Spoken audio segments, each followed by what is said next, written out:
मंगलम ज्योतिष केंद्र में आप सभी का हार्दिक स्वागत।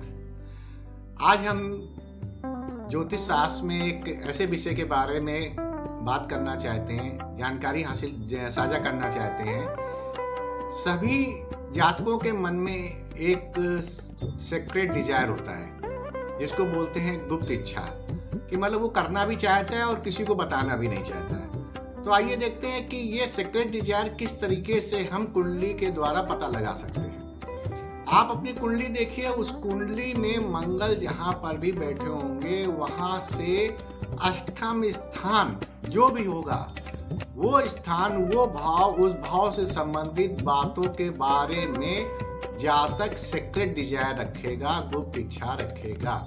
मतलब वो उसको बिना किसी को बताए हुए करना चाहेगा और करेगा भी। अगर हम इसको उदाहरण के तौर पे देखें तो इस तरीके से देख सकते हैं। अगर मान लीजिए मंगल किसी जातक के सप्तम भाव में बैठा हुआ है, जो पत्नी का भाव होता है। अब सप्तम भाव से अष्टम भाव जो पड़ेगा वो सेकंड भाव पड़ेगा। सेकंड भाव जो होगा वो जातक के अपना परिवार होगा, अपना कुटुंब होगा। अब वो जातक अपने परिवार के लिए कुछ अच्छा करना चाहेगा, कुछ सेवा करना चाहेगा, कुछ उनकी हेल्प करना चाहेगा। उसमें भाई हैं, बहन है, माता है, पिता है और परिवार के सारे कुटुंब हैं, तो उनके बारे में वो करना चाहेगा। लेकिन सीक्रेट रखेगा किससे?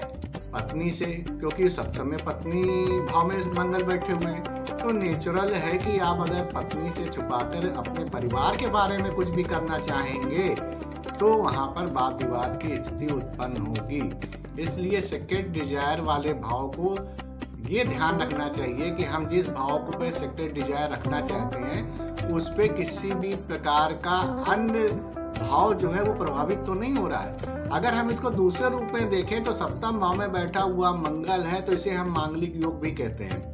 अगर मांगलिक योग बन रहा है और हमारा सीक्रेट डिजायर सेकंड भाव बन रहा है तो नेचुरल हमें पत्नी से अपने परिवार के बारे में वाद विवाद होगा। इसलिए सीक्रेट डिजायर का हमेशा ध्यान रखिए। अगर पंचम भाव में बैठता है तो उसका 8वां भाव 12वां भाव होगा। पंचम भाव आपका प्यार का होता है और सभी उस चीज डिजायर का होता है। और उसका अष्टम भाव 8वां जो अगर वहां पर देखते हैं तो 12वां भाव भोग का होता है। तो 5वें से 8वां भाव अगर भोग का बनता है मंगल के द्वारा तो उसमें हमेशा सतर्कता बरतनी चाहिए, क्योंकि उसमें बदनामी का योग ज्यादा रहता है। इसी के साथ आप सभी लोगों का बहुत बहुत धन्यवाद। प्रेम से बोलिए आदि शक्ति के जननी मां जगदम्बिके की जय।